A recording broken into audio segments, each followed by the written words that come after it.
Pea oku ai kore ke makei hufanga toi pe i ngaahi tala whakatapu kakato o e Lotu mo e Fonua ai tukuange mua hawhainga maari e pui ange he mo e pulonga o kuto e hawe alahi pea mo e Fonua ka e hawhainga maari e ke tau kau whakataha tuai i he houani ko e houau o e mea faka'eiki o e Nopele Ma'afu tuku i aulahi. Ai au whakamafola hanga tonu atuia mei he holo wakaua mei piula mei Vaini. I he houani, i he whakamafola hanga tonu o tau inasi ai, i he whengawe aki ai komisoni whakamafola rea Tonga, pe foki he broadcasting, o tau kau whakataha i he houa koini, ko ku hoanga au e he whiawhini ko halafu e koloi, mei he radio mo televisione Tonga, mo motua whahoa a meri e lau manu te ma oatu e ngaahi whamatala mo fakahoko ai o wau e Failotu o e mea faka'eiki o Nopele Ma'afu tuku i aulahi e he whiawhini. I he taipita tau peo ku lolo tonga toka e mea faka'eiki e no whare tori a i he whare maha ki vaiola o tatari ai ki he o wau o e fakahoko whakakato e mea faka'eiki ki he huelo hangai i he pongpongi o e moni te. I he taimini o ku lolotonga whai e whakanofonofo ko hawe atama pea mo e ku o si heni o ko lawe e atu ko e eiko wana ni o wawau whatulolo ku mea heni pea mo e hoa kau maafo ke whamiri o ku tau kau whakataha e whamiri o e whare o Maafu pea pehe foki e whare o whirimoi urie i he hohoko mai e tūwhaholo mai o e whare o Maafu i he whiawhini pea ko e Failotu foki o e whiawhini o fakahoko ia e he siasi o e Failotu e whiawhini o fakahoko e Siasi Ahofitu ko e siasi foki ia o Maafu na e Lotu ai pea mohono kainga i heni e whiawhini pea ko lawe e whiawhini o toi heni foki pea mo e konga e whanau Maafu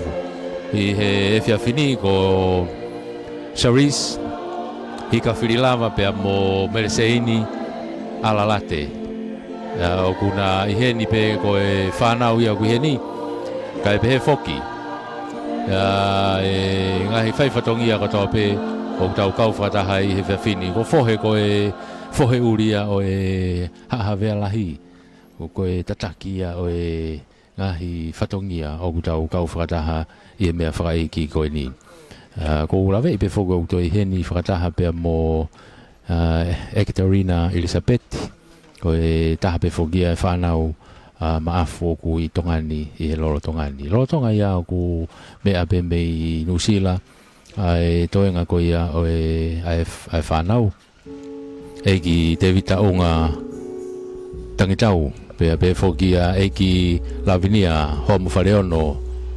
ai whangake pea mo e makapuna utau mea whakataha mai i he whamafola hanga tonu ko ia o e houa ko ni i he whiawhini o kurotonga whaipe hiva talitali ko e whanau tautupu ia o e Siasi Ahofitu ko e neo Vaini i he whiawhini pea te tau kau whakataha i hono tataki o e ngaahi o wau o e hiva o e Lotu pea tataki pe fokia me he tangata'eiki palesiteni o Siasi Pastor Fanueli Mataele ka e pehe fokia kina o tolu e polokalama e whiawhini ko ia ko kamata ki kini atu e polokalama ka te utuang he ki a halafue ke ne hanga ngeo toi ki i whakaikiki mai tau polokalama e whanonga ai Failotu e mea whakaiki o e he whiawhini malo halafue. Malo apito mele lau pea o kore peke o hufanga to e ngaahi talawhatapu kakato o Lotu mo i Fonua pea pui ange he pea mo i pulonga o to i he Fonua ka e tau tati fito ki he kainga o e hufanga lope. I he lolo tongani ko e o wau ko ia o e ahoni ko e o wau Failotu ia hono ua o e mea faka'eiki ko ia o e eiki Nopele Ta'ahine Kuini ko e ulo o ha'awea lahi Ka koe whawhawhonga e hou'eiki Nopele o e wahi Fonua tangatapo ki whalealea kone pekia. Aia koe mea faka'eiki o ke nolo eiki Nopele Ma'afu tuku i aulahi. Aia koe o wau e ahoni koe aho hono Vaini o e o wau Failotu ai Siasi Ahofitu.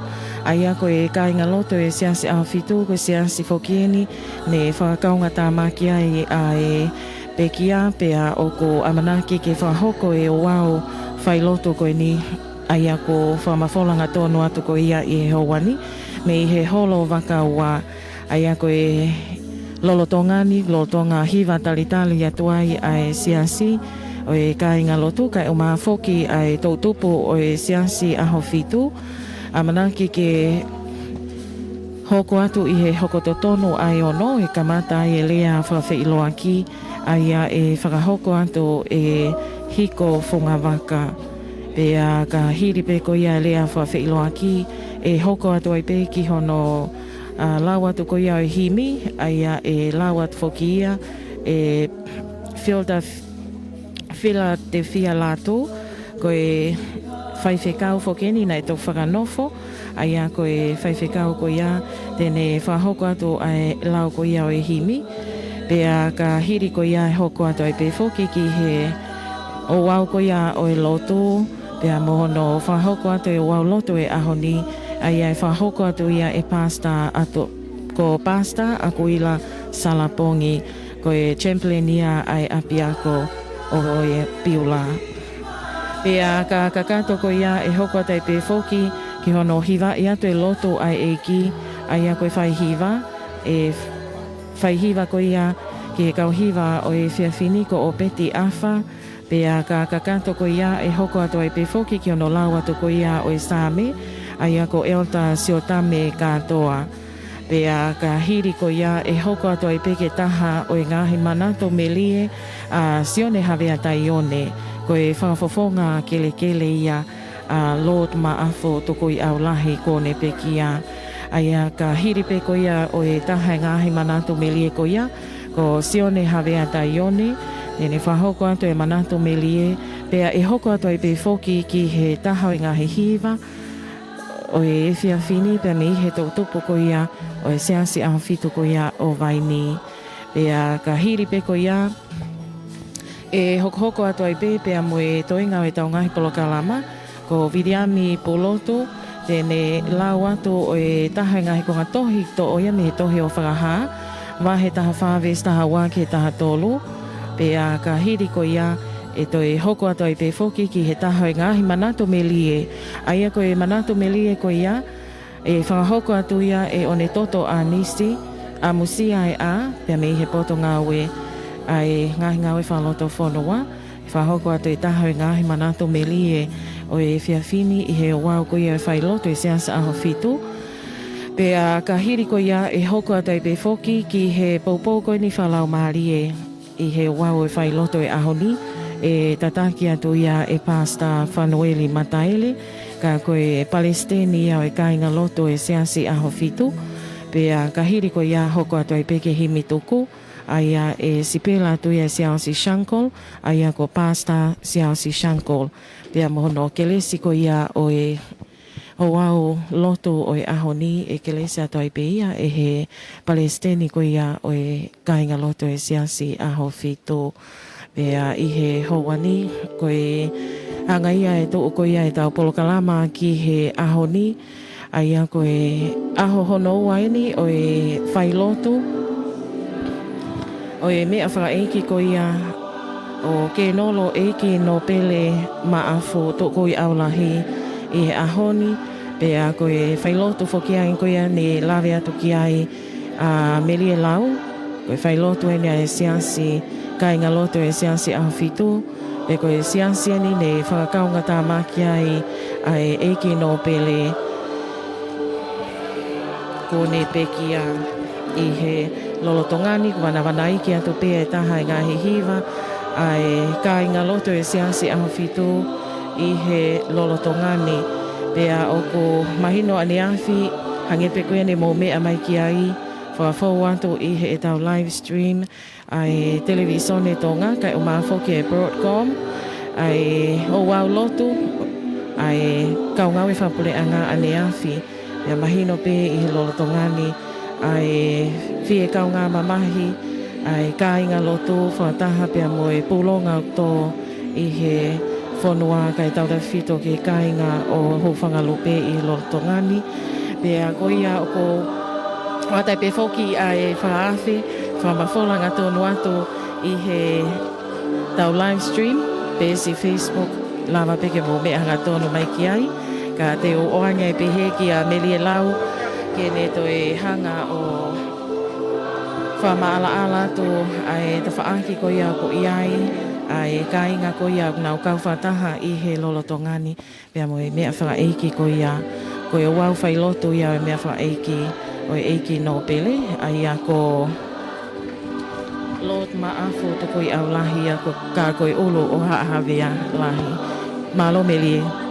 Malo pito e halafue pea ko ia ko taimini, ko konga pe ia o e Failotu he taimini, ko e hiva talitali ko ia, o fakahoko he siasi pea mo e kauhiva e tau tupu, hange ko ia ko vanavanai ki atu pe i he taimini ke whai aki a e whakanofonofo, pea mohono talitali o e Ta'ahine Kuini, i ene mea mai ki he kamata o e Failotu o e he whiawhini, pe hange ko whakahoko i he poro kalama, ko ia te tau kau whakataha tuai i he toenga ko ia o e he whiawhia honi.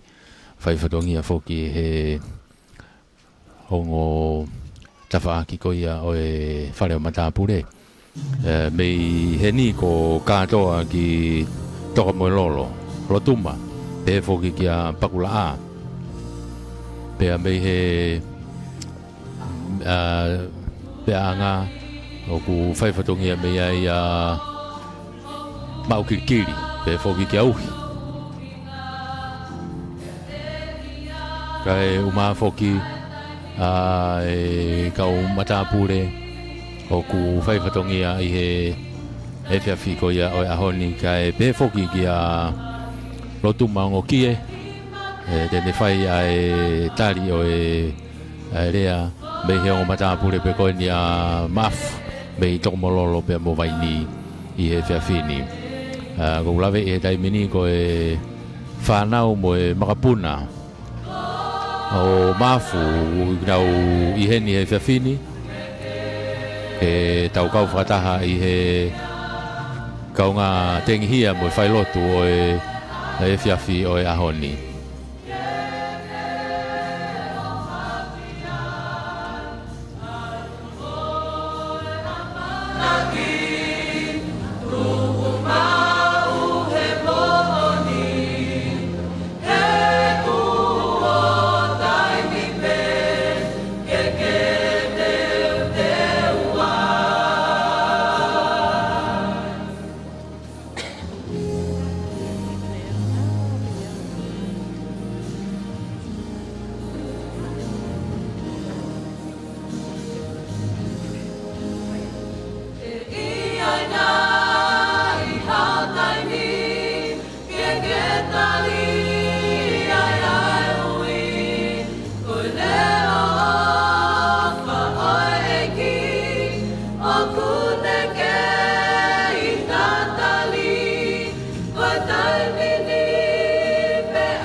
koe ngaahi hiva Fakafeta'i koe ngaahi hiva ia o e houa ko tau kauwhata hatuai e Failotu i e whiawhini ko whanau ia e tau tupu o e Siasi Ahofitu koe ni o Vaini. Tataki pe me he whaihiva o opeti awha.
Lolo tonga pe e hiva Fakafeta'i o e houa koe ni o mea mai e Ta'ahine Kuini.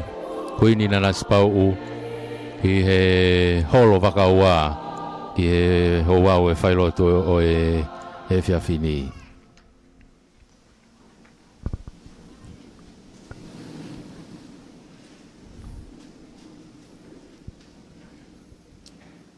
E kamata lewa e programa. Koe lea talitali foki e fkhoko ia e hiko funga waka. Tapu ki a whio, ai o tuaha tau loto.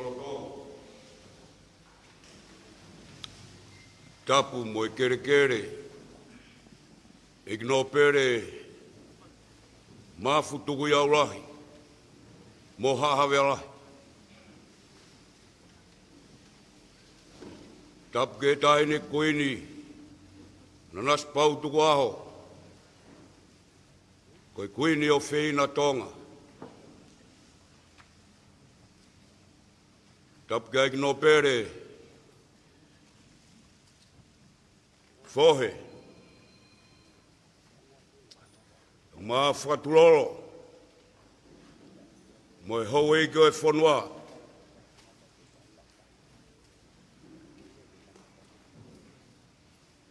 Tapkeaiki te Tonga Mai whanau Moi whangamokpuna eiki hou'eiki Nopele Ma'afu tuku aulahi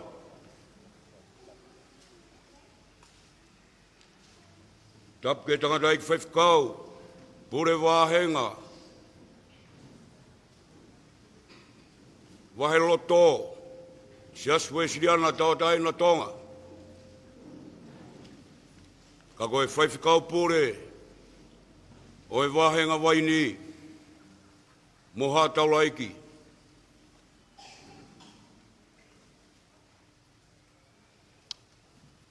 E kou kore ke uhufanga E tala whakatapu toa pē.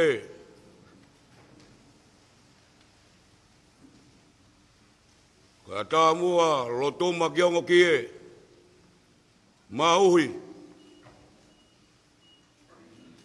Mo tauta I pakula.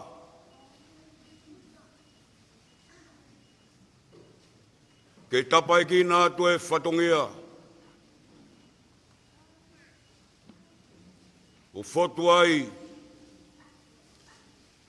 Ya moe palesiteni o Siasi Ahofitu o Tonga.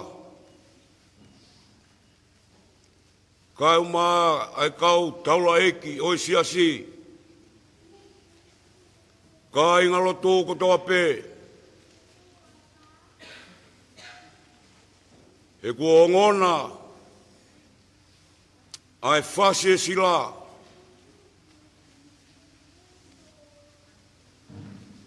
Pea papa e whanawha.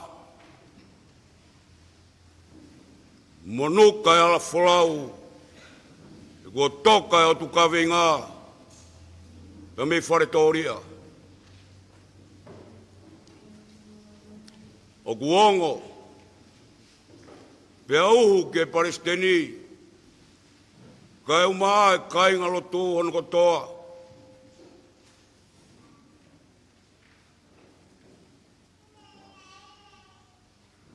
E koe whanau tama. Koe fua o nau manau.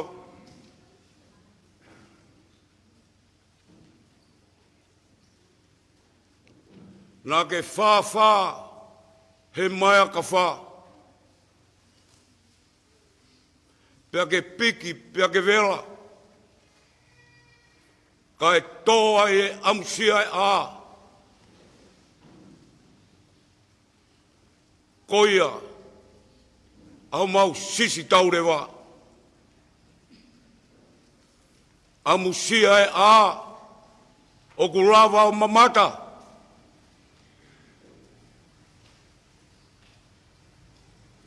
E ku toka e pouri koeni. O ku hange, ha kalofiama ku mapaki ma pupunga sotiaka.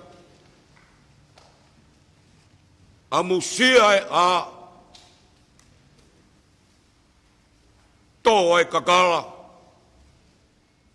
O e palesiteni ka uma e Siasi Ahofitu o Tonga.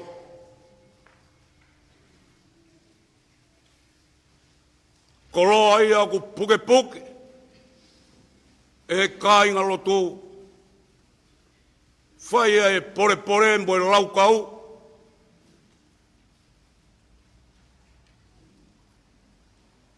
Ke whakataulam,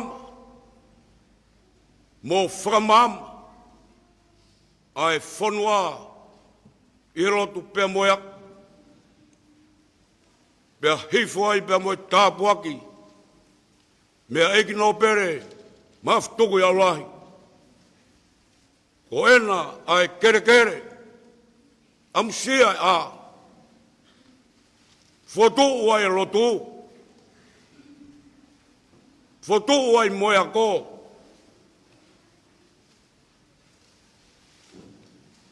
Koi e matai koloa. o ku puke he kainga lotu ko eni. Pea ku ongo, pea ku langa, o hangea hui kape loto. Ai ongo ki he lotu, pea moe lotu. Ai toka, ai ulo hahawe lahi. Kau angelo e, unau talo mai, tuange au. Tuange au lotuma ki ongo kie, ha fok. Ku iai whare area, kua ui ai, ki he alofio hau. Fakafeta'i, e fia fini, mone rea taka he Fonua, mapake e wha, ka e talanoa ahono mausa, ai kei ngangatu pea alaha, ahono tuanga. Mau fotu mai, e fia fini, moi mai, i e palesiteni o Siasi, ka i ngalo tuko toa pe, ka e no ai kafa fatongia, o amusia a kore whakamore atu. Mui mai pia mo hawea tama mo ongo kāinga. Ke mau kau katoa pe poaki atu, a whainga maari e. Taimi peheni, aho tatau, o e tau kohiri, ko whai e manatu ki ai. Mea Maafu, tuku iau lahi. Whakahaere tau, oi Siasi. Whamalo lahi atu, mea mai Ta'ahine Kuini, ke holo ho mau loi mata. Ke au whakakoloa koeni. Kore, whainga maari e, lotuma ki ongo kie.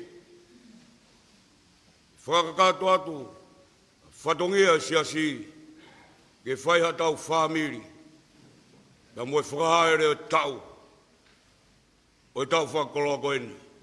Rewa whakahaka e tau atu.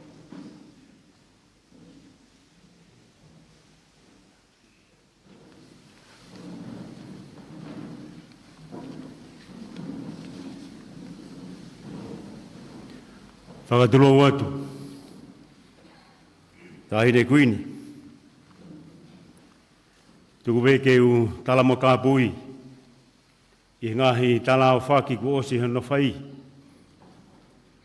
ka ea tāki motuani, ke tongia e fatongia, ku o maaku, ko hono whakatau kei, o e polo kalama Lotu, o e ahoni. Ta'ahine Kuini, ko e Lotu mo e ako, ko e whangu marini mi wharelahi. Ko e ako koini e korispiula, ne roa ki tāria e kau loka.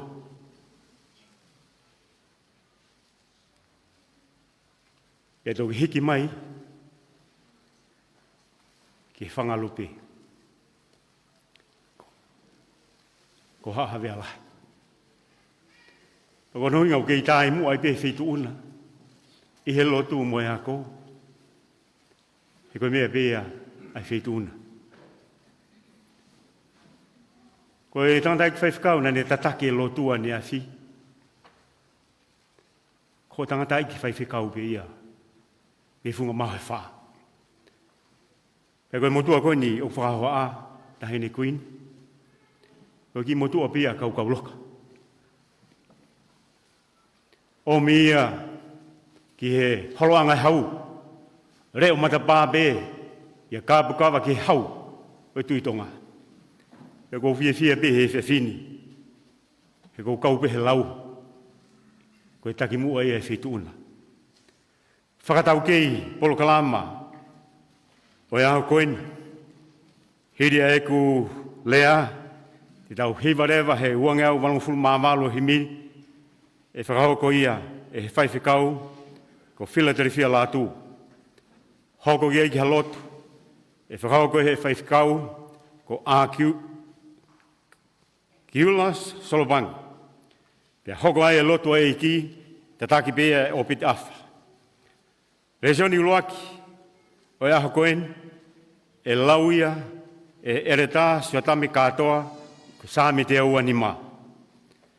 Hoko mai rewa ke manatu merie, e whaia, e sione havea taioni.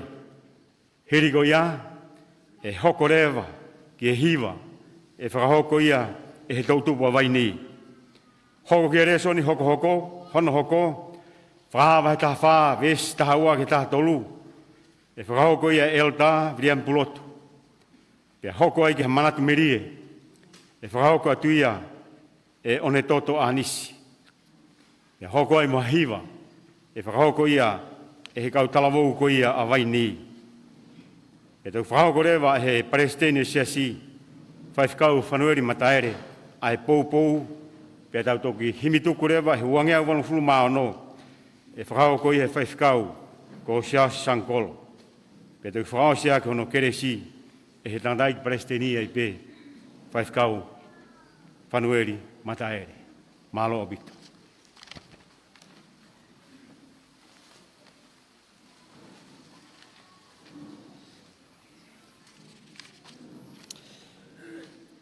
Ko e wholwhola himi ko whiri ke hiva kamata ake e wau Failotu e whiawhini, ko no uangi au walunga fulu ma walu e himi.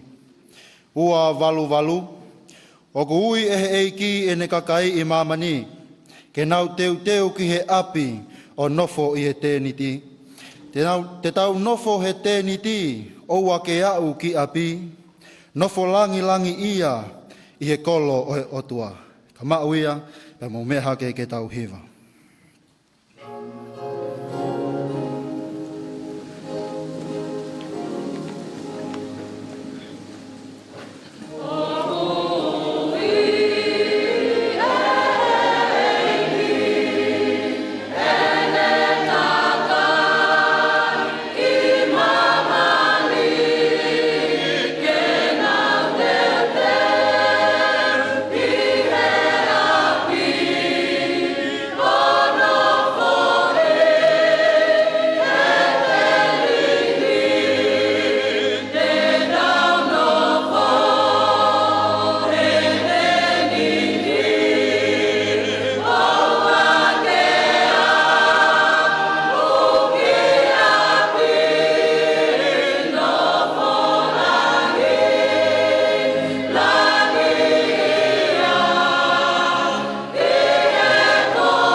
Tau nofo muri pe o ku whai i he mamani, o ku kai hatau api ko e nofo kai hiki.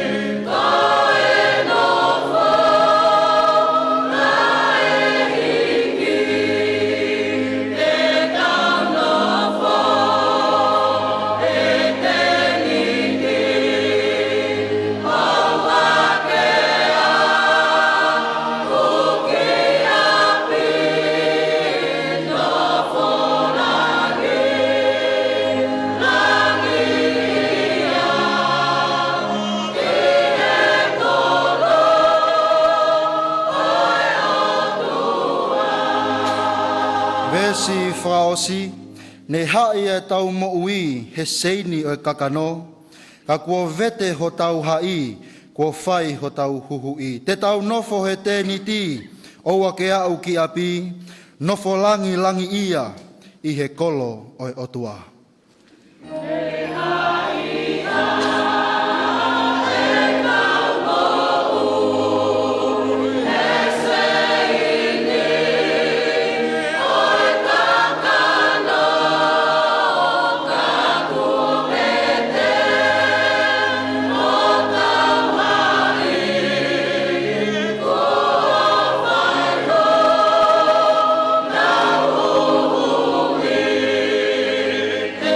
Down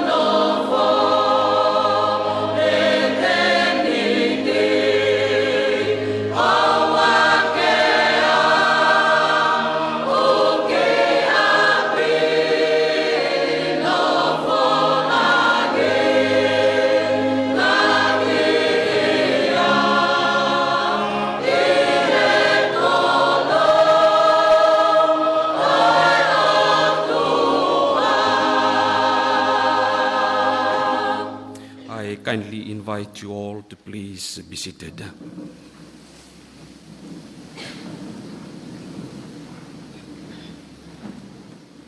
Let us bow heads in reverence, open our hearts as we worship the Lord in prayer. Our Father which art in heaven, Your Majesty, hallowed be thy name. May thy will be done here in Vakau Hall as you have desired, dear Lord, way before the beginning of time. The God who is omnipotent, the God who is all-powerful, the God who is omnipresent, renowned as God Emmanuel, the God that is with us. The God that is omniscient, the God that is all-knowing, the God that holds the future. We come united today, Father, to acknowledge you. Acknowledging as created being, acknowledging the Creator God. The God who spoke, it is finished, and the earth trembled.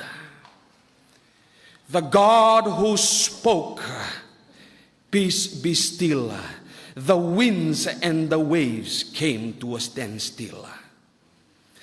The God who called upon death, Lazarus, come forth, and death obeyed.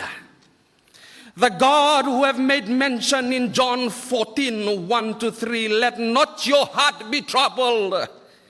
And this is the word, Father, that we are rest assured. For Romans 5:5 did make mention, this hope in you, Jesus, will never disappoint. O Lord Almighty, believers in one accord at this hour, as we are rest assured, dear Lord, that this hope in this Jesus who spoke and death did obeyed, nature obeyed. This is the same God who made mention, let not your heart be troubled. And this is the same God, dear Lord, that has conquered death. And we are indeed, Lord, fighting a winning war. For we rest assured, comes a day soon, we will be united with our loved ones. For in a little while, we are going home. Thank you, Jesus. As we come united again at this hour, Lord, your servant again going to deliver from thy word. We commit, Father, his life to thy throne of grace, that thy word will bring comfort and peace, melino, in the hearts of family, in the hearts of leaders. We thank you, dear Lord, for the life of Her Majesty, the Queen. We thank you for her leadership. We thank you, dear Lord, for your blessing abundant as we stand in the horizon, dear Lord, looking beyond, not knowing of what the future holds. But we thank you that we are worshiping a God who holds the future. May you continue to shine your face upon the royal family, the noble realms who are here, the cabinet ministers, ministers of religion. Dear Lord, we uphold them to thy throne of grace, leaders of community and members. Dear Lord, that at this hour, you will be uplifted, you will be glorified, you will be honored, you will speak, Lord, and comfort and peace will be bestowed upon us all. In Jesus' name we pray. Amen.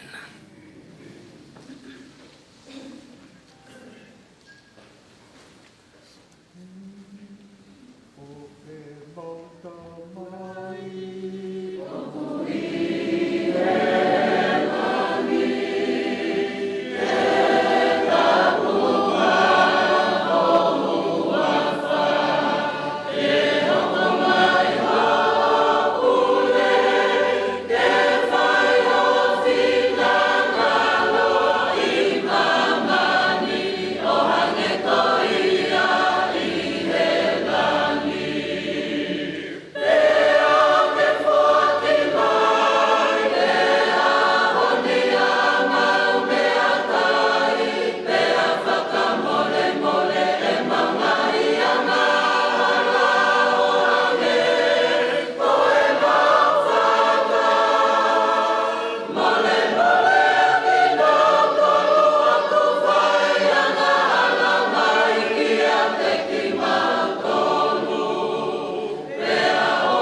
Proclamation e lau mo tau tolu I he whiawhini. Hai e tau o fulmani mai ngāhi sāme. Pēsi ulaki ki he nima oi ko ngā sāme tau anima. Ka matalau ia me pēsi ulaki o osi ki he nima oi ko ngā. Ai au pehe no whārea. Ko ki nau tolo o whalala ki e Sihova. Te nau tatau mo I mounga ko Saione. Ai au kai si whaahiki, ka e tuk mau peo tae ngata. Hange ko takatakai e ngahi mo ngā Jerusalema, o ku takatakai pehe e Sihova hono kakai me a honi o lau I kuonga. Ko hui I kai tuk mau e toko e anga hala, I he tofia o anga tonu. Te ria na mawhao atu e anga tonu ho nau ni maki he anga hala. E Sihova, ke whai lelei ke teki nau tolu o kuanga lelei, ke teki nau tolu o kuanga tonu I ho nau loto. Ka koki nau tolu o nau wafe ki ho nau ngahi hala piko piko, e tataki atu aki nau tolu e Sihova whataha mo ka kai whaikowi, ka e hoko ai meri no ki Israeli.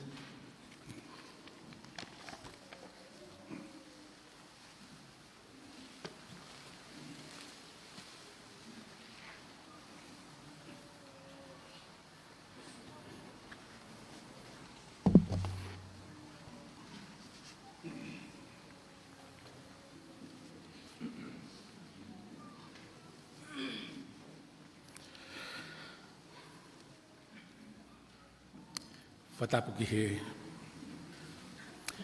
au niu e universi. Ai au tau ka kapa whau. Pea kilu ki lua hono taloni a fio anga. Pea neongo e ni kilu ki lua ka kuni fie taloni I he loto. Ai mea whakatupu na ni hanga o ngāhi I hono imisi pia mohono anga. Whatapu ki hau toka e Fonua.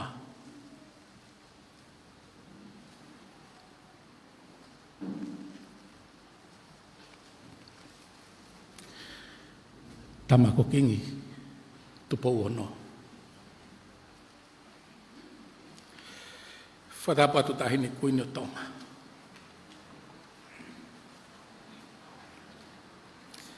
Ta'ahine na naspau tu aho. Koe lau kau anga. Hou'eiki Nopele Ma'afu. Koe pole anga. O kari o pule. Koe ofeina. O tu iloko mana. Whatapu ki ka hau o Tonga.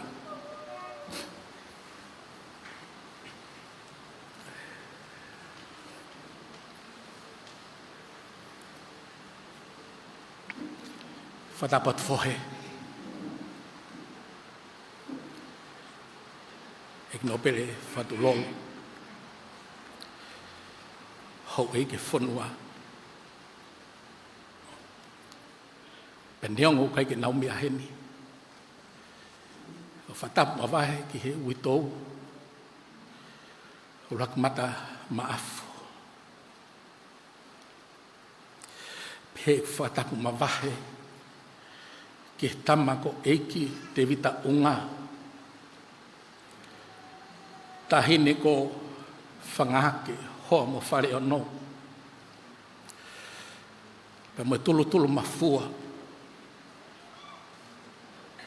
O ngoki. Kore be moki wha malu atu. Lotu i o ngoki. I ka uhi. Tau tae pakula mo amsia a. I ngahi tala whaki ko toa pe. O ku whakatapua. I he pangai o Lotu. Kau whenga mua kiu. Laka whakaololo. He maka holo. ke o he henga, piau kakau, he koe tahi o loloto pia au.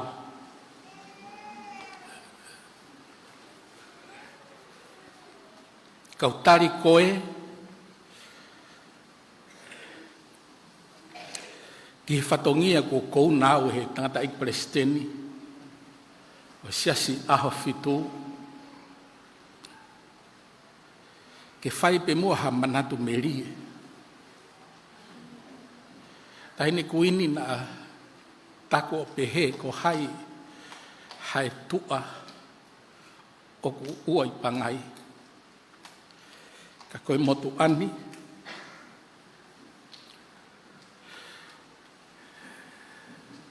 na whakakoloa aki e Maafu, ke ne hoko ko ne whafofonga tofia i Vaini.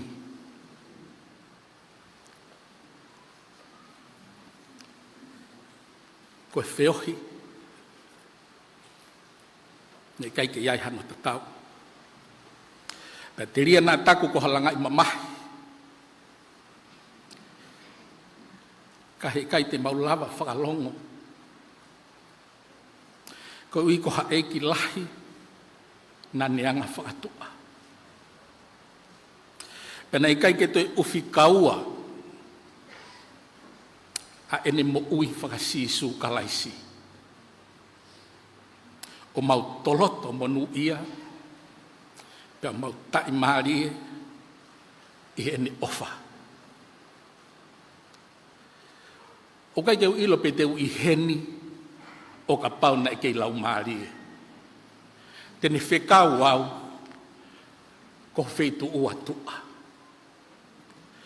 Fakafeta'i pe ko ene keresi o kulahi anoa.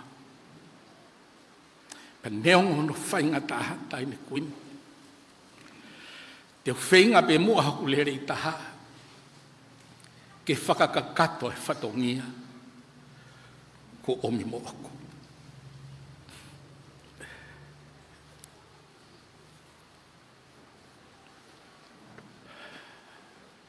Ko Maafu ko eiki Nopele na ne tauhi hono fatongia ki whalelahi aki.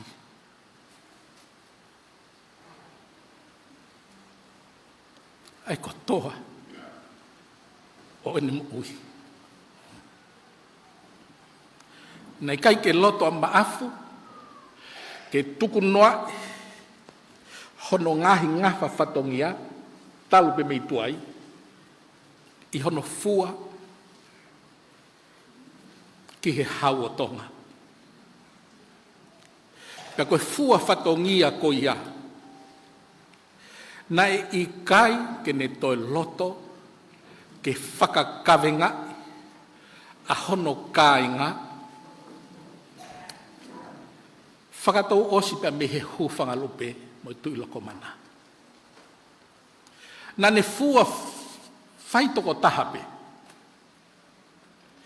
Ka neongo e whainga to e mātu a ke whakaloto. Mai pe mua. Ha mau ki i konga. Ke mau kau. He to'o e fatongia ai wheitu una. Kana es mau pe Maafu ia. A ue Ta'ahine Kuini. Ki he ne whainga taa ia i a te auroa.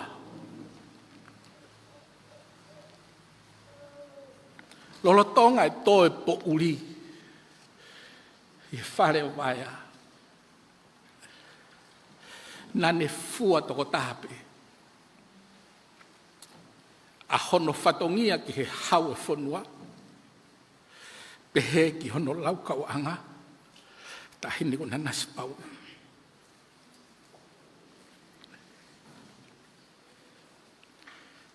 Ne lawe i to tonu he motu ana. Na i kai ke te whakapuripuri i e Maafu. E ne mo ui aki. A ki Ta'ahine prinsesi. ko latu fui peka. Na ilo he Vaini kotoa. He taimi na e whaia e foki mea awha ki Ta'ahine Princesi, mai kau tau reke reka, mai kau whaingata ia o Vaini pea toko mololo, pea mohou ma. Ia na whakamanatua e tau hiva mawhulu, o ene kui, na whamore na kulangai mama. Ka koe aho ko ia ne ko tofa ke whaia e tufo tufa, o ngaahi mea ofa.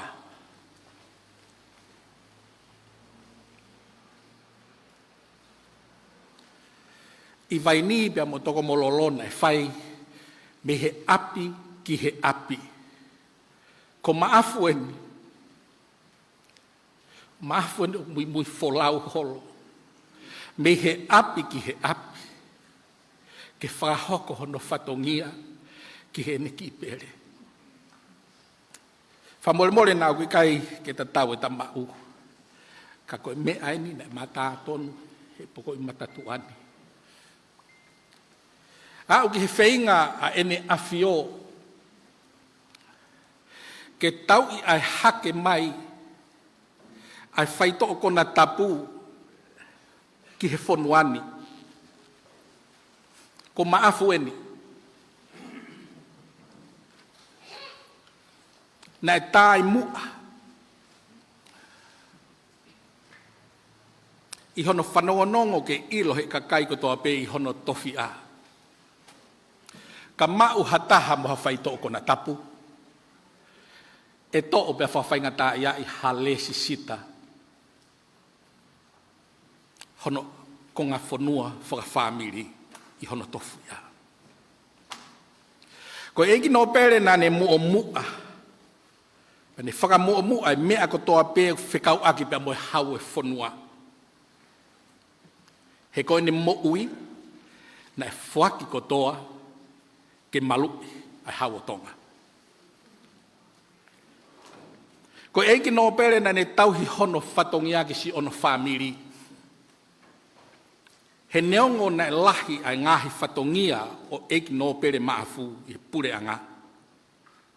Kana ni laukau at maupe hono whamiri.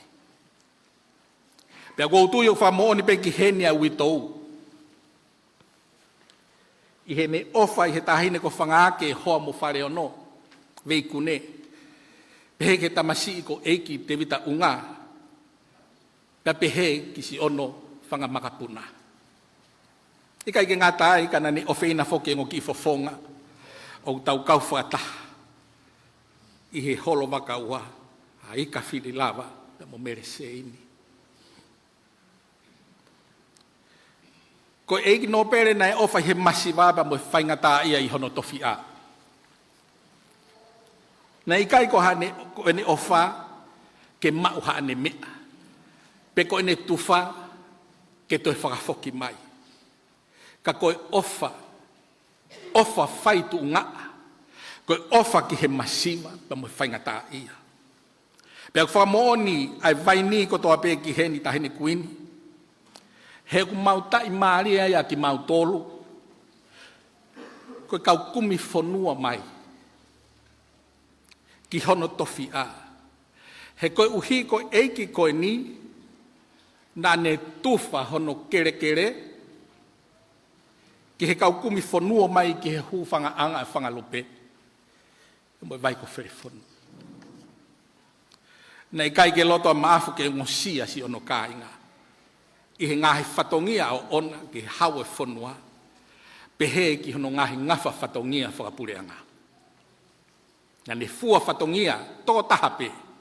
Ko ni mea pena ne korea ki hono kāinga. Mou mai o ave ke whaka ho tau fatongia. Ko eiki nai ikai lahi tala noa. A man of few words. Ko eiki nai mahino ai ne ngāwe. Pea mea he whakataha angane historia ngāwe a eiki Nopele Ma'afu. He nei mahu ingange kia Maafu, a hono fatongia ko hiriwhaki kia te ia, he ene afio, pia pehe ki he pare mia o Tonga, o laka ngeia, i he ene tokanga e kina, o ene mo uilere. Ko eikina ne lau kau aki, o ka usia e hataha o hono kāinga, hatu unga ma o lunga. He ka iai hataha i hono kāinga i Vaini pa mo toko mololo, o nea usia hatu unga ma o lunga i he Fonua, ko mea iau ne fie fie ai. Mea i pehe feitu una, Ta'ahine Kuini, taimi o mate ma Tonga. Koe kapteni o timi, koe ki i motu ape, a feitu una pe Maafu. Pe neonga e fie fia o tō ki tua, ai ka inga o Maafu i Vaini.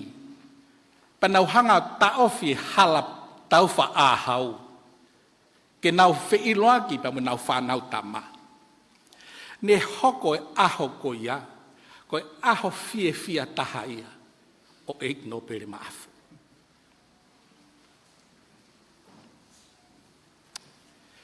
Ne hoko e ngahi a usia ko eni e hono kai ngā, ha ngahi tuunga i he society, ko ha mea ia, na ne hanga whakafie fia i a Ma'afu, pia hange ko mōre atu e whaingata ia, na ne whekuki mo ia, i he tuunga o ene mo uilere. Ta'ahine Kuini, ngāri o whakapalataha, a eku manat meri e koe ni. Pea neongo ko Maafu, na ne siasi i he ngāhi siasi ko toa pe, i Vaini pa mo toko mololo. Kana e makehe, makehe ange, a ene mo ui ake Siasi Ahofitu. Ko eiki, na ne laukau ake siasi, pe na ne talape, neongo e ku vai, ka koe Ahofitu au.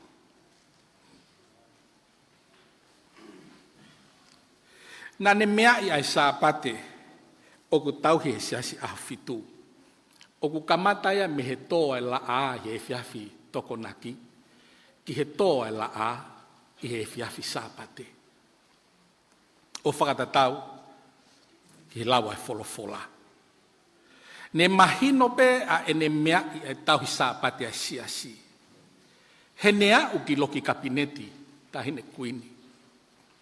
Ne whakamahino e Maafu, mo ne kore, ke manatua mua, ai sāpate o tauhi e he Siasi Ahofitu. Pene whakakau ia he pureanga o Tonga, ai tuunga i tauhi sāpate e Siasi Ahofitu, i he nau ngāhi whanongonongo whakapureanga, lolo Tonga i taimi COVID taha hiva. O hange, koe wholofola na tau whanongo ki ai. Ko ki nau tolu o whalala kia sihova, te nau ta tau me mounga ko saione. Ai au ki kai si whaahiki, kai tu ma upe o tae ngata. Ko re whamore atu na kou paki i halau te rie. Lotu ma ki ongo ki mohi. I he ku ānau me rie ke taimi na whai ai e whiohi, pia mo eiki lahi ko eni. Ka ne fisiki tua e ne ofeina hono fatongia. Hoi kai ke ngata ki whale lahi, ki hono whamiri, ki hono kāinga, pia mo hono siasi foki. Tua eiki o whātu.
Noua e re soni ngā anga o e Siasi Kuini. Tohi a whakaha ma he hongofulu mā whā. Whaha ma he tā whā vesi hono hongofulu mā ua.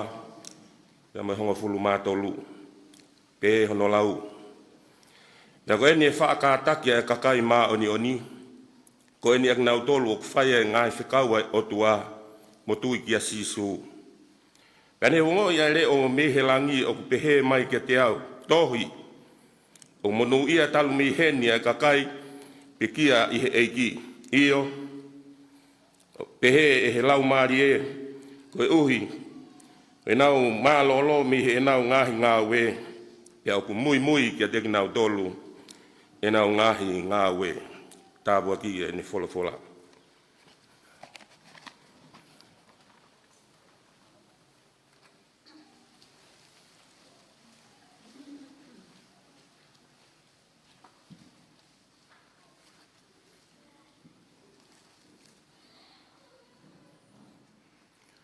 Tulou, ko kore ke u whamalumalu pe tala whakatapu kakat kua kamata tu ake maanga keres mawahe o e he whiawhi tuku o e whanonga anga i tau whakakoloa koeni i tau a awhe ma wataha. Tā mua ke whai takamilo, e kum manatu melie, e kou kore ai, o tūma ki ongo kie, mau kirikiri, tangalosia, o mimua ha ngofua, ke fakahoko ai ki manatu melie koeni. Koe motua ku whakahoa a. Ki motua whai pui, ai ki Nopele. Ki motua koe lere pia mei vai malo. Pia whakamore more. Ka tō ki tua e manatu merie, pia whakamore more iau he koe vai malo.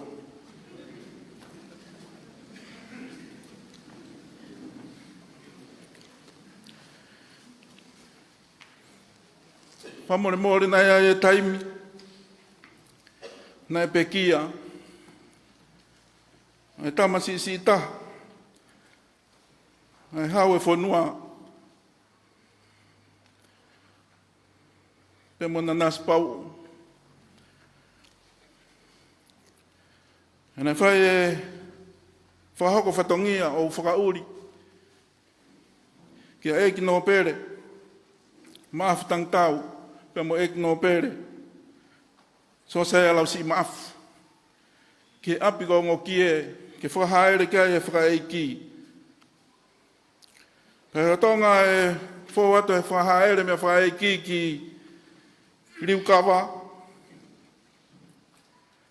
na e toka ngaahi atu he eiki Nopele, o ku holomui hifo he hake ki riu kawa, ai ka e tangata'eiki Faifekau. Weisriana bea mono hoa, ai ke ne malangai, ai mea faka'eiki. Pena kamata ke u fatongia koe whakauri ke uhanga ta'awhi, ai mea lere ke u hifo, ke teke. Pena ta'awhi mai e Maafu. Unga tangitau, tangutu mao koe. So saya lausi, hifo ki lalo teke ka e Faifekau ke alu ki olunga. Peneongo e no tau wala lahi, ana hifo talangofua, a so saya lausi Maafu, o teke ka, ai Faifekau ka mono hoa, o tuku ki olunga, ke api, mea anga ko riu kawa.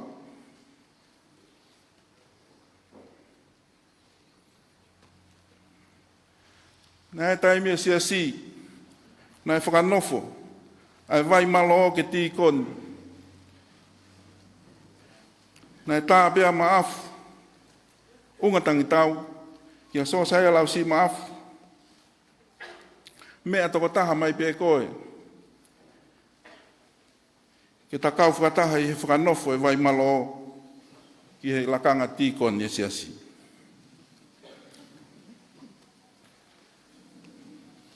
Nā te au ki he taimi, nā au ai e vai malo ki he tūnga maalunga, ko ere tā. Nā whakahoko he whiafu pure lulu he malanga ngā mahene siasi. Nā toi telefoni pē, ai ki Nopele, unga tangitau, ki a Nopele, so saia lau si Maafu, mea toko taha mai pē koe. Ke takau whakataha, i hono whakanofo e vai malo ke langkanga maalunga ko ere tā e siasi. Te o whakaukau, ko hao whakawhi toko tāha i pēha soa saia, ki hea e o wau koe ni. O whakahoko mai, o kui kai ke mau e vai malo ha mea.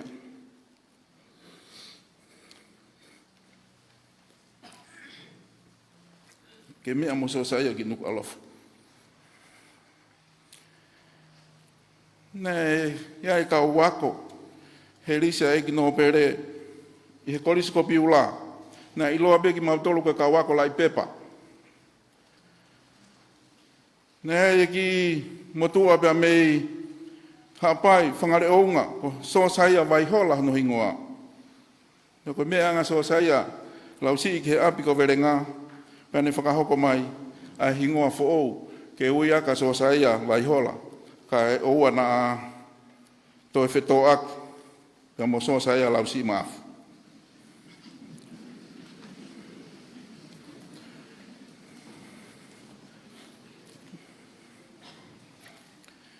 Na ia e hou'eiki na mea ma'afu o mea lere tahanga tonu ki he ofise palasi o kua e mea hoko ki a so sa e lau si maafu e hau atu ki he ofisi o lo tonga une kei whawhiao ki he kuanga hono wha ATC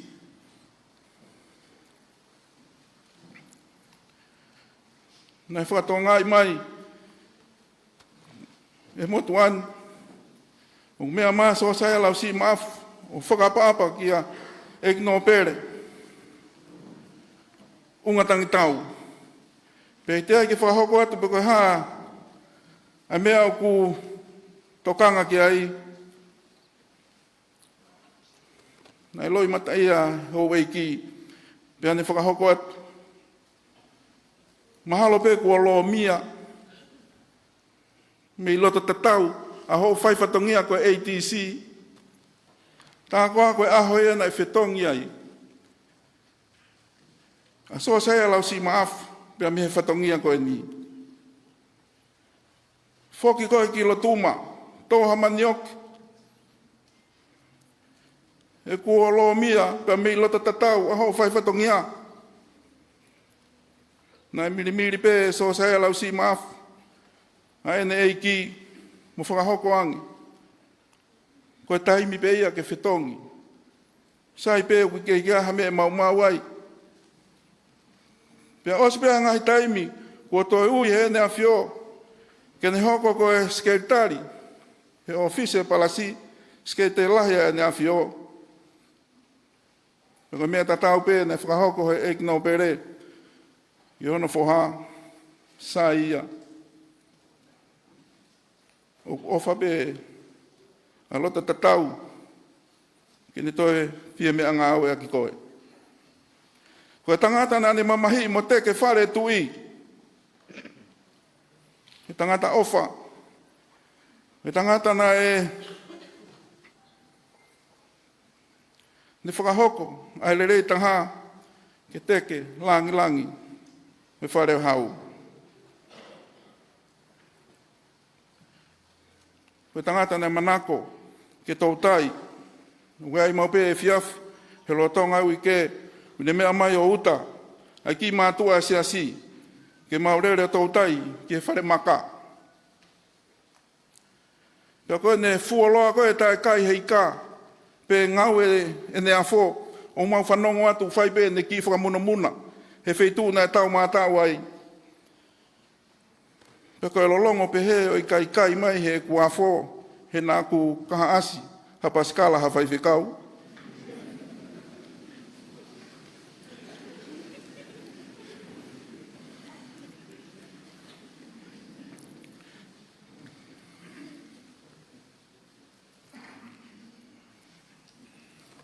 Nei hoko atu e tau mātau he pōuri pea warenga pō ui kai ke kai haika pea ne mea mai fusi o moa foki olunga pea ne whamo ui e misini o mau lere he halanga waka ki e ua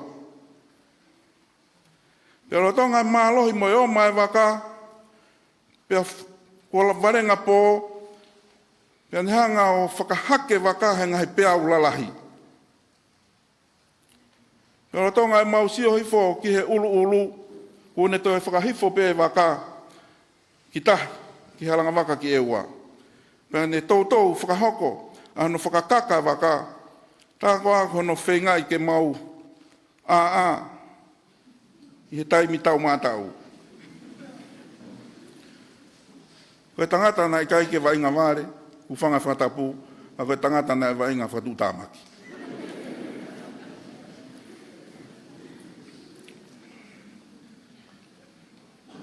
Ahoni, mahalo pe i he Ho ata mari e, kone telefoni mai, amse a, o kuta e lotu mā vai tau he fiha. Me whakahoko atu e taimi, ke au toi hamini te tolu noa, ke tā uluake mā vai tau e Siasi Ahofitu, kone o si mea ia, isa ione. Hai wherere aki, hei kāinga lotu, kua mea mai a maafu, o te ki ai, ke iai e kāinga lotu ia.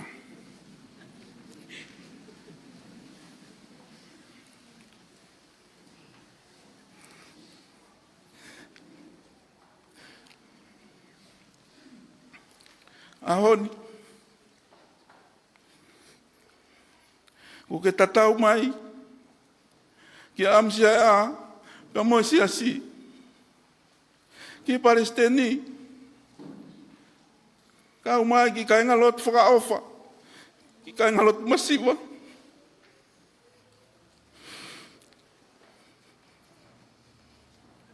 Kana ke loto peki ki fika ngā kau, mo ki mau tolu. Me a koe. Pete mau fefe. Ku mau tu mo unga he Fonuan.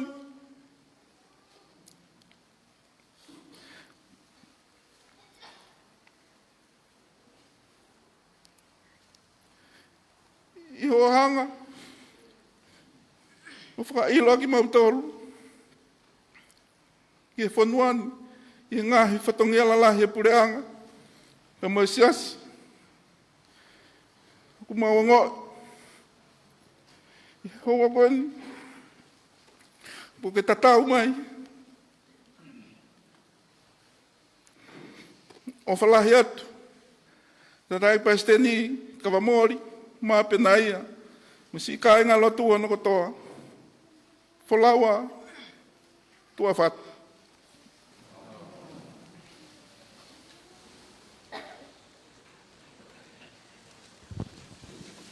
Mo tok mea baia ke manatu mele e koia o ne toto anisi, kau te teo atueni ki hiva ai whanau tō tupu koia Siasi Ahofitu.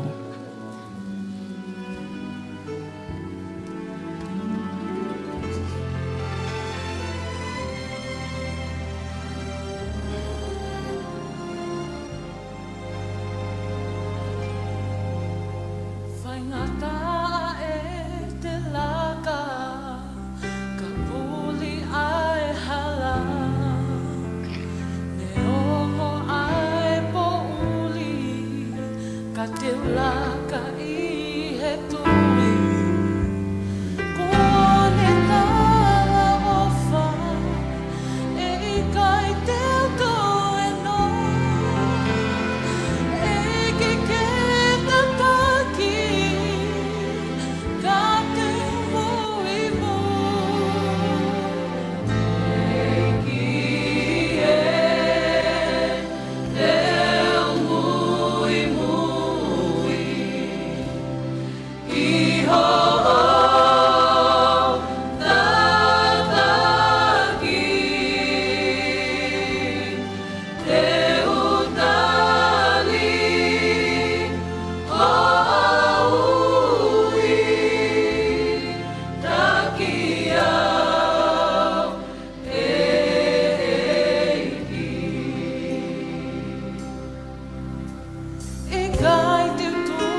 Peko kore ke u whatolou be mua.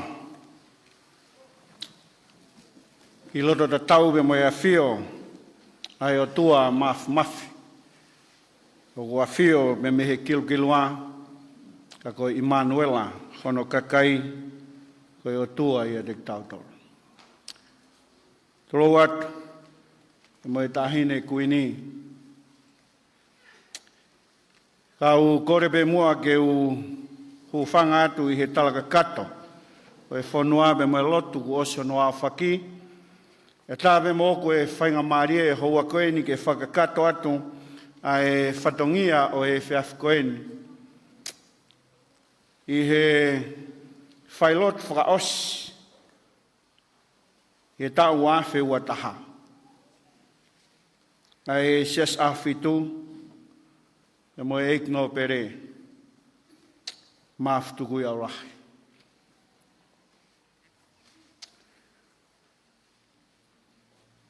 Hange ko mou lawei pe mei he o mea I he feitona I he manat merie e huinga peia ke o mai haki I tala o whelawei e moe mahu inga o e mo uia e hou'eiki I he siasi. Neongo pe o fiskitua a hono mahu inga I he Fonua ka koe siasi nā ne ofai. Peko vesi e kua mai ke whaiake ai whakaekeheka o e tau koe ni, neongo tō e la a I he osuaono pe mehe fitu, ka e whakahoko pe a e poupou nou, pe a te tau whaiakia I he whewhini e toki whahaere pe tau whawhoituitui. Wharatau ki he lawe e whakaukau, I he tohi koia same wahe teo o fulmani ma, e behe ki he lawe koia e tohi a whaha, be moe wahe hono o fulma wha, ves tahawa, be moe ves tahatolu. Uiai be e whakaukau, fotu mai he tangata toi same, o tolu be e whakaukau koe ni hono mai neongo ngahi ves koe ni ko lau. Uloaki be une talamai koe tangata, o whalala ki a sihova, o malu I he otua. Te hoa bea I he whakaukau koe ni, o e lawe o lak vesi o ne talamai ke rek tau tolu, o munuia e tangata o whalala ki a sihova. He ko hange ia koe mo unga o nau tatakai a seu sarema. Pe au kikai ke hiki, neongo ai whaingataa, me neongo ai palabarema, o kikai mawea ne tui mo ne whalala ki he otua. Pe koe whakaukau ne hanga talamai ke rek tau tolu, o hanga he ngahi mo unga o nau tatakai e mo unga o sayone. O kikai maolunga e mo unga o sayone I he ngahi mo unga. Ka kou hi, koe natula pe moe ulunganga e mo unga o sayone. O ne talamai ke rek tau tolu, o ku tuma. O tae ngaue, neongo ka hoko ai whaingataa, I he mo ui pe moe whanonga. E ku talamai ke rek tau tolu, o haai, ai malu, pe moe ta taki ai o tua, o kune hanga fakahoko. Kono wau ne ome whakaukau, nau tolu nau whalala ki he o tua, o ku pauho nau tofia. Tahai e me toki whaihalawe ki ai ki he mea e hou'eiki na ne ngau e maak pe whakaukau koe ni, o ki kai ko tau apia mamani. Ono whamahino he lawe koe ni a tangata toi sa me, o ku pau e tofia e tangata u whalala ki he o tua. Pene ongo e hae tuunga na iai ne mo ui, pia moe whanonga, ka koe tofia koe ni, koe tofia ku lau I tāniti, o ki kai koe tofia o e mama koe ni, he koe nunu mo vete o hange koe talanoa, a e puna ke, koe nofo hiki te niti pēt. Ka koe tangata u whalala ki a sihova, o whamau e ne toka ngā ki he tofia ku tai wha auha. Ki he tofia, o teu he o tua mai ne kakai. Ngā tai hono tolu e whakaukau ne talamai ki rek tau tolu, koe tangata u whalala ki a sihova, o ku pau hono kahau. O ku pau hono kahau. Mahino pe rek tau tolu he lang mamao e o tua, ui kai ki tau lawei e a pongpongi, koe o tua toko taha pe. Ka koe tangata kune whiria e o tua, ke whamalumalua e ne mo ui, Neongo ai tono no he whanonga anga koeni. Ka ku whamalu e mo ui i he otua tala mai o ku pau hono ka hau. O ku pau a hono ka hau. Ko whamaa bopo i he whakaukau o ku lawei he tangata tohi sāme he wahe te au o fulmani mā. Anau e tangata tohi sāme ke malu be i he otua ko sātai. I otua eni tene hanga o foki ga deia ai pare o ikuna. E whakaukau whao se lawe a tangata ai apostolo i a sa i a whahabe mo i wahe koia hono fulma wha. Ves tahawabe mo i ves koia hono tātolu. Mawinga whakaukau ne talamai ne ongoia leo me he langi au pehe mai tohi o monu ia. Talu pe mei heini a pekia au pekia i he iki. Te whahe vesi o talamai kere tau tolu o pehe lau maare te nau malolo me he nau ngāhi ngāwe. Ka e mui be e nau ngāwe i ho nau tua. Monu ia ai tangata au tui mo whalala ki he otua. Koe whakaukau e ni unihanga omi kere tau tolu. Hiri e tau lāme ki he tangata toi sāme. Pe moi ngāwe tangata au whalala ki he otua. Pe hanga rewa he whakaukau koe ni o mai kere tau tolu. Ta koe ngāwe le leo tau whai he māma koe ni. He kai more tai aongai. Hanga he vesi o talamai. Pe ne o ngo a le o mehe langi. O kai hanga he apostolo i o talamai. Koe leo ni o hai. Mea beu mahino koe leo o Lord Heaven. Pe koe leo i o e otua. O wharatau ke popoa ke angelo e tolu. I wahang fulmawha. O ne talamai ai o monu ia. Ai ka kai unau pekia i he iki. Koe hano inga. Te nau malolo me he nau ngahi ngāwe. Kai ke more tai aonga ngāwe o nau whai. O wharatau ke he lawe koe ni. E mui be nau ngāwe i o nau tua. Lere atu ke he hou'eiki. Fakahoko ai e Failotu. E Failotu whaos. E mea atu he whenga whakawhaito. E Ta'ahine ngaahi mea. Nā ne whahoko mai palesiteni. Ko lisi a siasi. Ke korisko piula. O wamnaki ke omi ki a te au. Tonga ke hawhana wako. O ki kai lama he mātua. O mauha mea ki Tonga ke. Hange koe mea nai lama ki ai am sia a. Koe aho eni. O ki ngai, o ki kai ke ngalo i he siasi. Ko pau ke mea mai hou'eiki ke whaha ere tau. Nā ne tūmau ki he ne tui, neonga e rea au taka. Ki he ne mo ui o vai ka koe Siasi Ahofitu. Ka nā ne whapapau i be ai tūnga o e ne tui. Pe koe ngāwe o fakahoko, o wharatau he lame koe ai apostolo ne taumai te ke malolo kai mui beho ngāwe i ho tua. O dua ne afi malai wakapuna. Pe o wakai i he ngeia. Loi hou'eiki.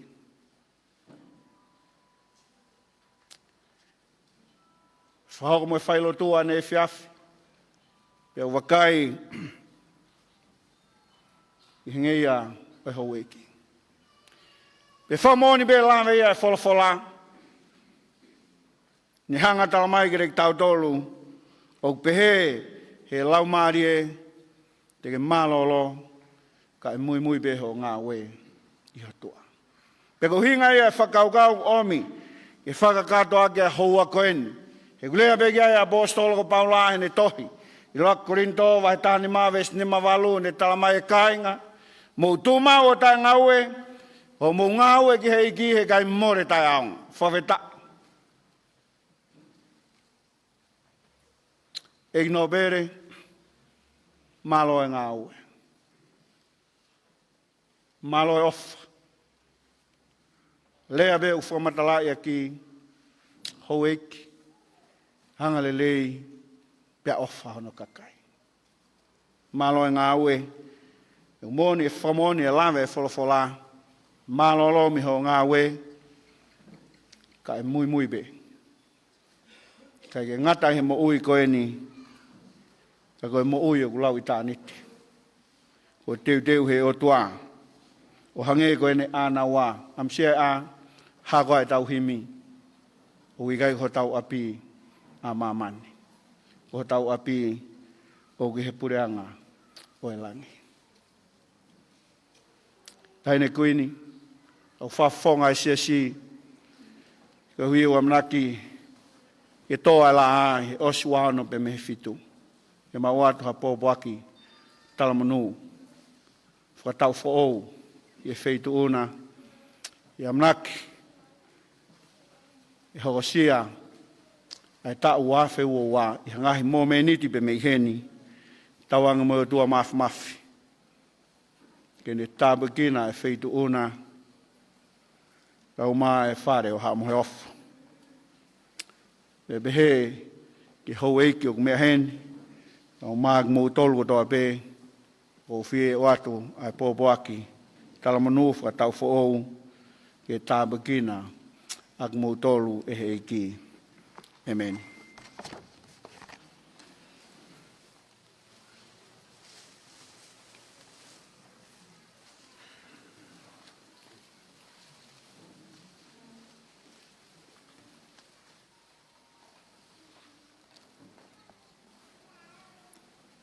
Ko e wholofola himi, e whakakakato aki, e tau wōwau lotu whakalau maarie o e whiawhini.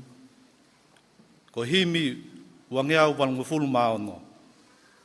O ka osi a ngā ue, pe au toki mālolo, o ai e he mate, ai tae mate. Te utoki sio hoku whakamo ui i langi, hono fofonga e mari mai. Te uiloia, ilo i hono waka, mata whao hono ni mā, tawhi anga, we tāta a, mo ka taki o mea ki o lunga, tau kau whataha, hiva.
Fia o katesi o pau, hono fofonga fonu i he ofa. Hāku whakamālo ki he ofa lahi whau, ne te uteu au ke lava ki he langi.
Si kainga ne mālolo atu fuoloa, e toi whakataha whiewhia i ai. Neongo pē whiewhia ai hoku loto mo to oa, teu whiesio pē kia sisu i ai. Teu ilo ia, ilo i hono waka, mata whao hono ni mā, tawhi anga o e ta'a.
Tāpua ki koe Sihova pe moene tauhi, peke malama mai e nau e whawhonga o Sihova, pe ane foki atua e merino, no ngā pe moe whie mārie. Koe tāpua ke o tua koe tamai, e moe alo moe lau mārie maoni oni, e mauahu mo wawha, Ta'ahine Kuini, e o mai hou'eiki o Fonua, e ki he taha kotoa pe, tu tōku ia mo kumautolu, o ngaahi li kai whaipe o tangata. Amen. O mea hifu.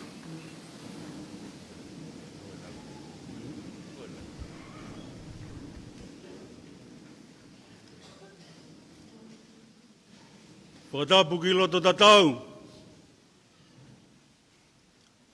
A whioanga. O e hau e ngāhi hau. Koe arifa, pe moe o meka. Koe kamataanga.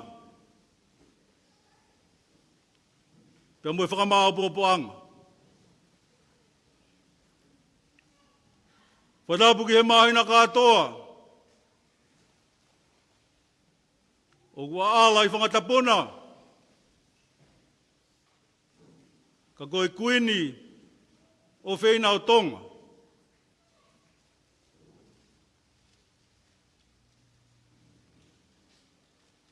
Whatapu atu uhi.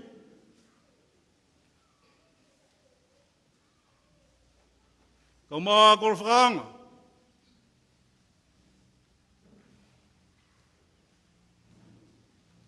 Whare hakiri.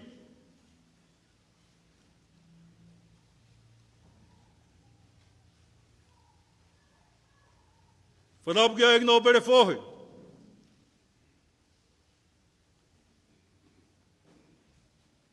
Ka maa e Nopele whakatulolo. Hou'eiki o e Fonua.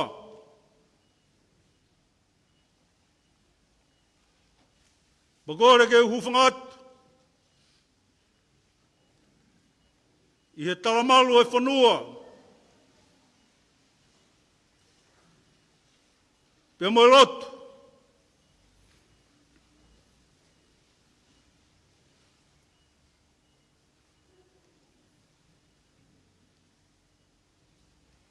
Holo pehe o mea. Ta'ahine Kuini o Tonga. Ka koe Kuini o huwhangarupe.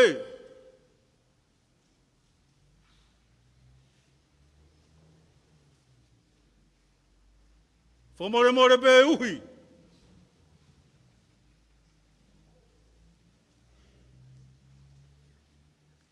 Ka maa tau tai pakula.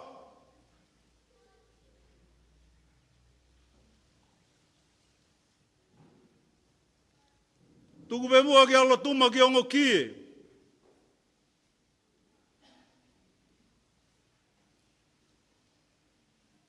Ki whakawhawhonga atu. A egno bere fohe.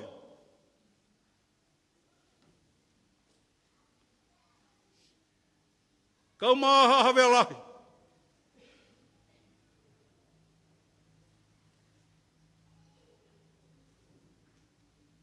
A e te vita unga.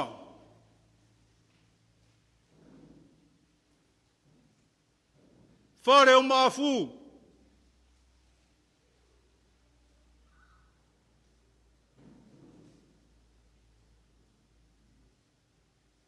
Kauma e ka inga. Oi hūwhangalupe.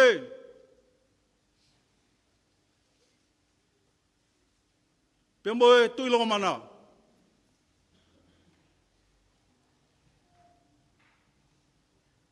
He koe aho e pea moho no tala.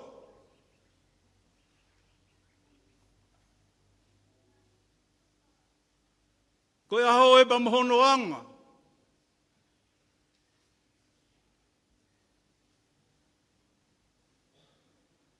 Ai aho o hiva moe mee. Ai aho e tangilau aitu.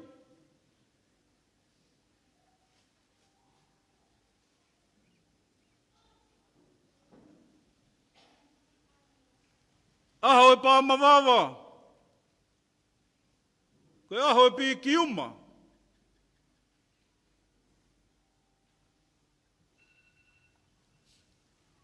Koe aho ke kamata. Moe aho ke whakamaapo-opo. Aho ke whanau i mai. Moe aho ke pekia. Koe aho ni ko aho whakaua.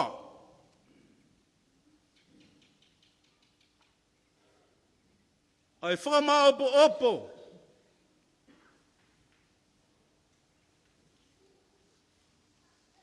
Ai alofa ai o tua. Ku whai maha a tangata.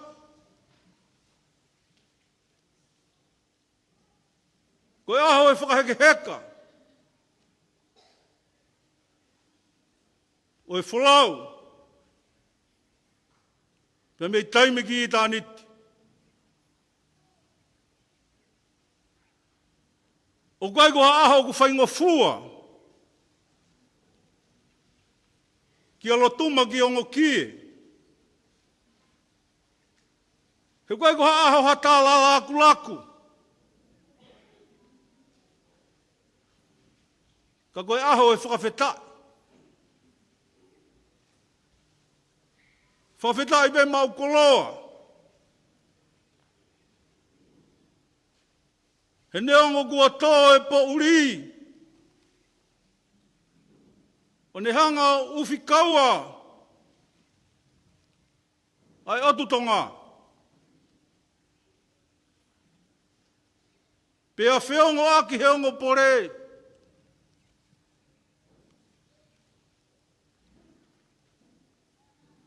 Ai tō e kukonga koula i moana.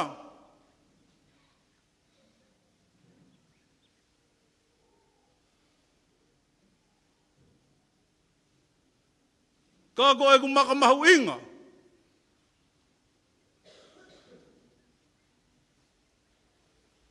Talanoa historia. Talanoa e manatu meri e. Ko e tangata o ngaahi tangata. Nā ne lau he toa.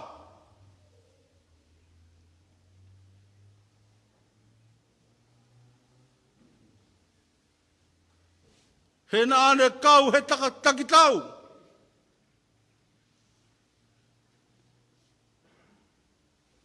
I he malu i e whare hau. Ko e eiki lahi.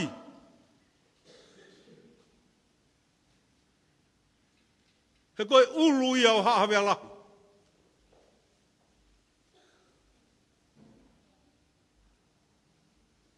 Tangata na ane hake he mo unga. Na ane hifo he tere a. Na ane a he a fi. Na ane kakau i moana. Ko e whakatalu-talu o e hau.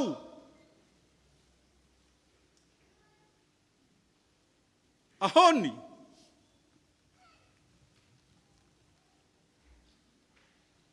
Kua pā mai ala la Fonua.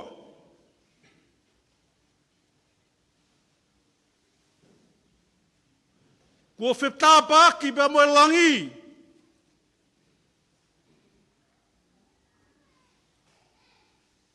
Ke whakamahino.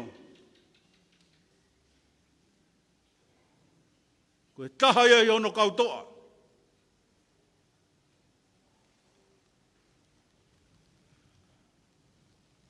Tau tai pakula. Ahoni kua fusi hoku taula.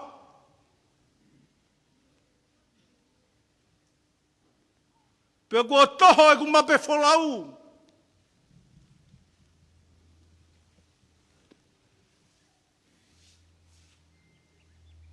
Ki he apa-apa o e hau.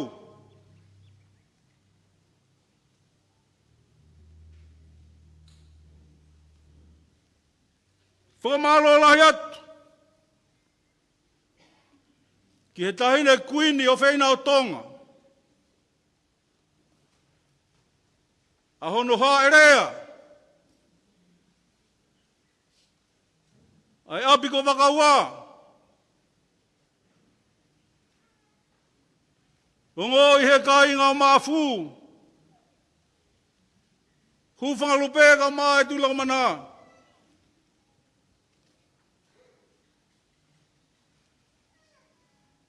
Egi Nopele fohe.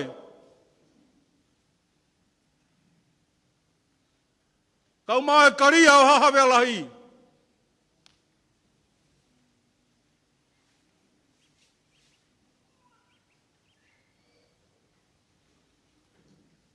Ne ongo e whasi e sila. Kei tuku veki manono.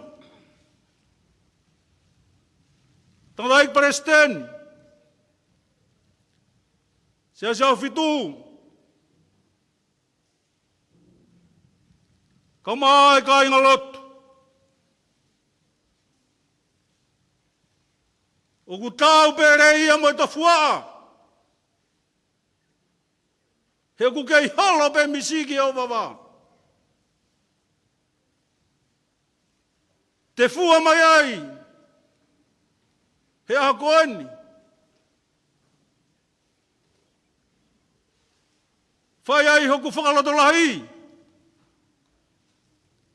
Māmangi ai hoku lota whakapauri.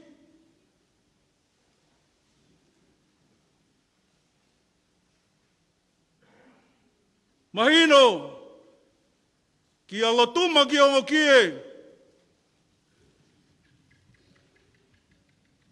Tā koe tā nofo hiki te niti pe.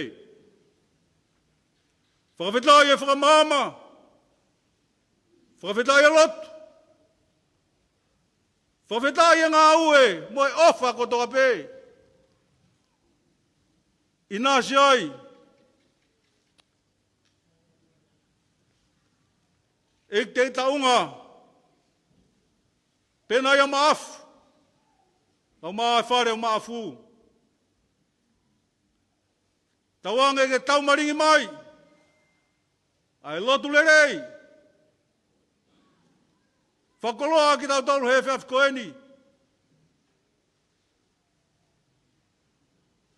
Tau mau ai, a tau whao mo nuia. Mua ngaahi aho. O ku Fonua he whiawhia. Whakaheke aki. Ai whalau. Ai Nopele Ma'afu. Lewa rea. Kau tatau atu.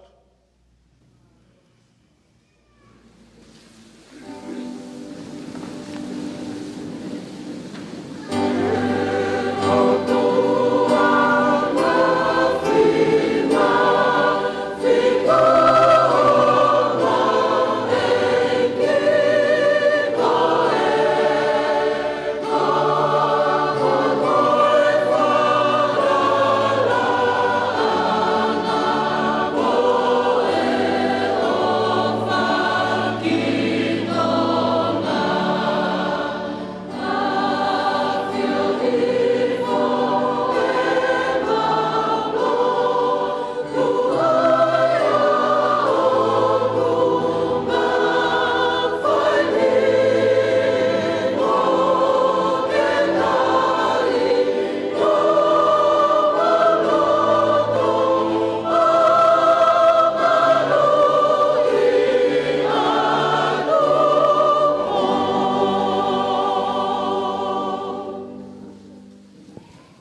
kai ngā.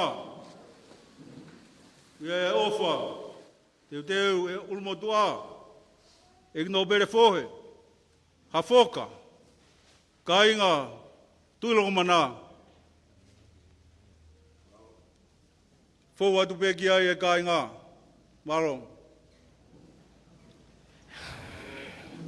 Pea koe kakato ia ai o wau Failotu ko ia o e whiawhini, koe ka inga loto ko ia o e Siasi Ahofitu, pe koe Siasi ni ne whakakau ngata makia ia e ke Nopele ka kone pekia. Pea mono whakakato, mono au whakatuko koe ni e he taho e kau matapule whai fatongia ai eki Nopele ai a Lotu ma o ngoki ka koe kakato ia hono o ate tau polklama whamafolanga tonu me holo wakaua i he o wau Failotu ko ia mea faka'eiki o ke nolo eki Nopele Ma'afu tuko i aulahi pea mono whafofonga ia tuai pe ai kau fkhoko fatongia ai le te o Tonga ko e moi televisione Tonga e tok fakahoko pe e meli e lau hono whafonga ia te whamalo ko ia ai le te o BroadcomFM ka koe kau whau fatongia televisione Tonga ai a ko ia Sharon e lone ko Sydney Lotu moala e lone pia mo Samsoni Lama ka e pehe foki ki a Usaya Skin pia mo so saya maufa pia lolohea ko hala foi koloi whamalo ato mo mea mai ka mo mea Malo pito hala fue pia kaunga whahoka tai pe fatongia foki mo BroadcomFM i he whiawhini whai fatongia te whiawhini ko pita takafua pe foki kia aripate ki sina mo i motu au whaoha meri e lau manu tau tatau atu ai pehe mei he api ko wakaua mei Vaini ka mo mea